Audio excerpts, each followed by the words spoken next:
January 9th, 2016. Antonio Brown is airborne catching a pass, and Vontaze Burfict hits him helmet to helmet. Brown lays motionless on the field for minutes. The Bengals lost on a penalty, Burfict got suspended, and 3 weeks later, Brown came back. In the years that followed, Brown became one of the most unraveling personalities the NFL had ever seen. Almost nobody asked why. This is the hit the NFL let happen, and the career that changed after it. The same thing I walked off the field for that I didn't want to get, CTE, it's the same thing they put on me to say I got CTE crazy. But before that hit, there's one question worth sitting with. What does a career look like when it's operating at its absolute ceiling? Because the night before that playoff game, Antonio Brown was the answer to that question. He was taken 195th overall in the 6th round of the 2010 draft, the kind of pick most franchises file away and forget. But Brown's road to that draft room wasn't ordinary. He grew up in Miami, was put out of the house at 16 after a fallout with his stepfather, and spent 6 months bouncing between friends' floors, car seats, and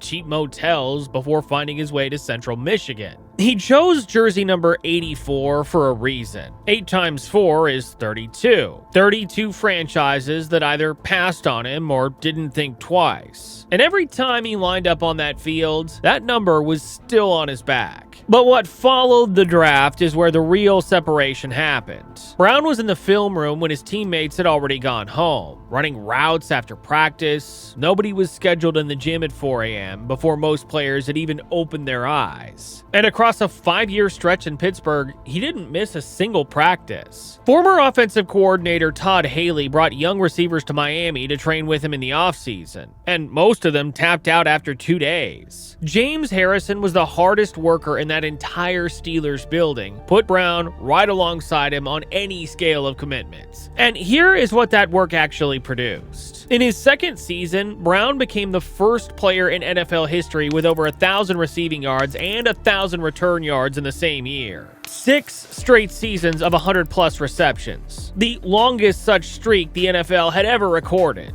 Across those 9 seasons in Pittsburgh, nothing at that scale of behavioral disruption existed anywhere in his record. By January 2016, he had led the entire NFL with 136 catches, 1,834 yards, and 10 touchdowns. 4 straight Pro Bowl selections. And Ben Roethlisberger, who had thrown to some of the best pass catchers this game has produced, called Brown the greatest he's ever played with. AB made me, who I am. I mean, he was the greatest wide receiver I think I've ever played with. That is who walked onto that playoff field on January 9th.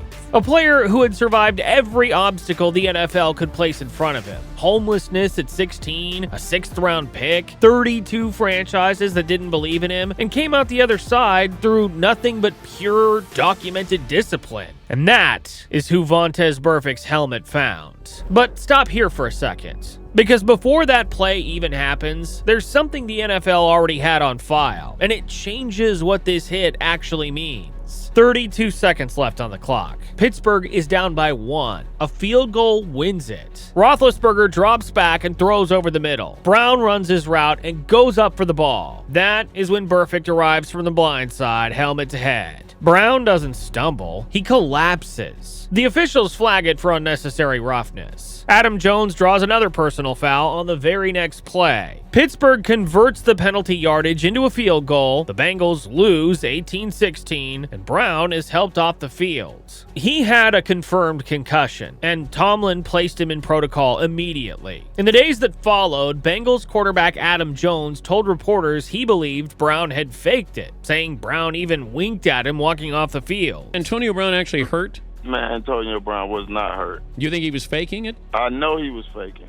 Well, I know if you just got knocked out, you ain't gonna be able to wink at me and tell me you're okay. I know that. But Jones walked that back weeks later, when Brown couldn't clear protocol to travel with the team to Denver for the divisional round against the Broncos. Pittsburgh lost that game without him. The season was over. Now, most people remember that night for the penalty and the field goal. But here is what nobody was asking closely enough. What did the NFL already have on Vontaze Burfict before a single snap of that game was played? Burfict was a linebacker, and he had entered the league as an undrafted free agent after character concerns dropped him from a projected first-round pick to nothing. But inside 2 seasons, he had rebuilt himself into a Pro Bowler and the Bengals' defensive captain. The discipline record in his file never stopped growing. In 2014, he twisted the injured ankles of Greg Olsen and Cam Newton after the whistle in the same game, 2 plays, same afternoon, and same opponent. That same season, he was fined for unsportsmanlike conduct against Pittsburgh. And by 2015, the league had issued 4 separate fines in that single calendar year for safety-related violations. The NFL wasn't caught off guard by what Burfict did on January 9th.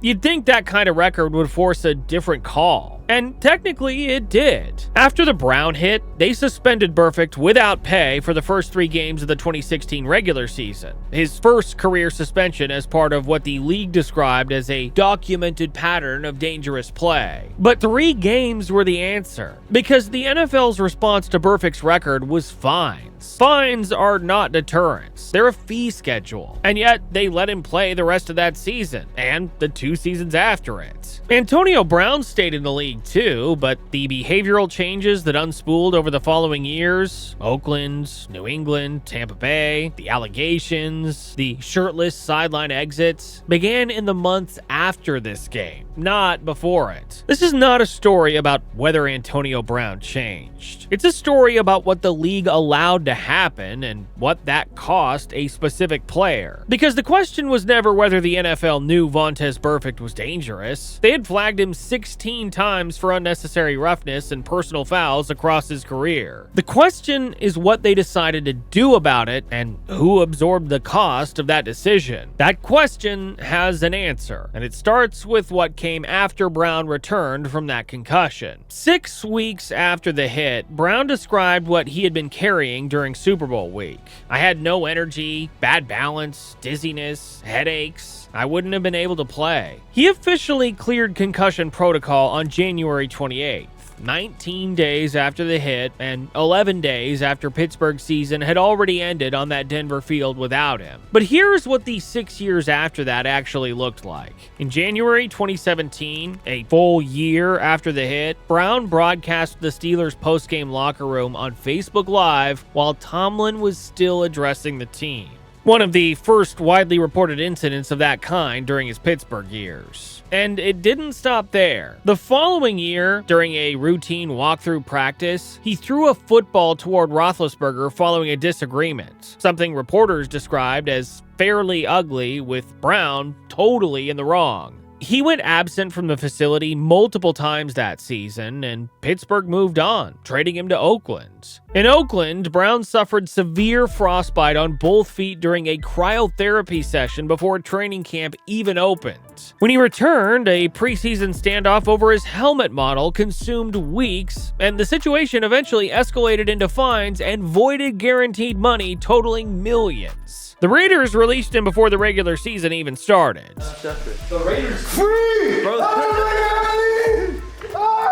New England signed him within days. He caught 4 passes and a touchdown in his first regular season game. But 11 days later, a civil lawsuit alleged rape and sexual assault by a former trainer, and the Patriots released him. And then, for one brief moment, it looked like Brown had found his way back. He returned from an 8-game suspension in 2020, joined Tampa Bay, and on February 7th, 2021, caught 1 touchdown in Super Bowl 55, the only championship ring of his career. Guess who's back? But what happened next is something nobody who watched him in Pittsburgh could have seen coming. Less than a year later, on January 2nd, 2022, with the Buccaneers trailing the Jets in the third quarter, Brown stripped off his jersey and pads on the sideline. He tossed his gloves into the stands, walked bare-chested through the end zone, and disappeared into the tunnel while the game was still being played. Nothing at that scale existed anywhere in his record before January 9th, 2016. Researchers will tell you that emotional dysregulation, impulsivity, paranoia, and social withdrawal are behavioral symptoms consistently documented in connection with repeated head trauma. What the public record shows is a documented before and a documented after, with a concussion on a January playoff field sitting between them. Think about what Brown built in 9 seasons. No conduct flags, the most productive receiver in football, and then think about what came after. When Brown addressed the connection in a 2022 podcast interview, he pushed back that he had taken millions of hits across his career. But in that same conversation, he said something harder to move past. You know, in my situation, I'll tell you, son, don't play football. You know, is it worth it? You know, is it worth it, sacrificing your health? And while Brown was saying that publicly, others had already been connecting the same dots for years. Under a perfect highlight reel, someone left a comment that gathered 519 likes. He was a menace. That hit changed AB for sure. People had been quietly drawing that line long before it became a conversation anyone in the league had to answer. And that's exactly what makes the next part so important, because Brown's trajectory is now visible. The next question is systemic. Who is accountable? And what did the NFL already know about what repeated head trauma costs the players inside it? Here is what the NFL already knew. Since at least 1994, the league had been tracking the connection between head trauma and long-term neurological damage. They formed a committee specifically to study concussions. And for years after that, independent researchers openly criticized the league's own findings for systematically downplaying that link.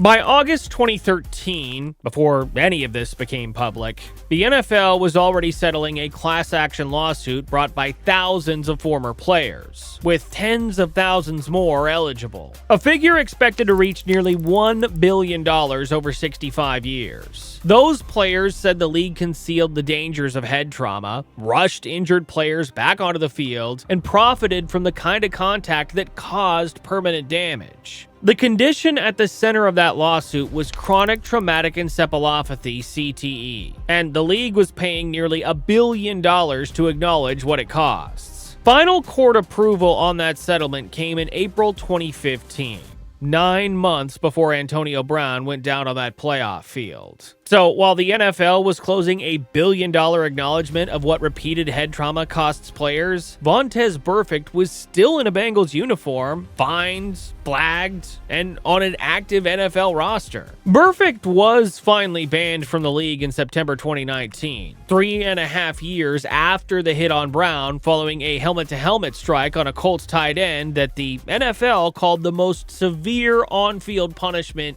in league history. But long before that ban, the league had already referenced that January night in Cincinnati as part of a documented pattern of dangerous play. They tracked it, and still kept him on the field for years after putting it in writing. The NFL kept Burfict on the field because removing him was more disruptive than firing him. The league's incentive was always the continuity of the game, not the players. And someone else paid for that calculation.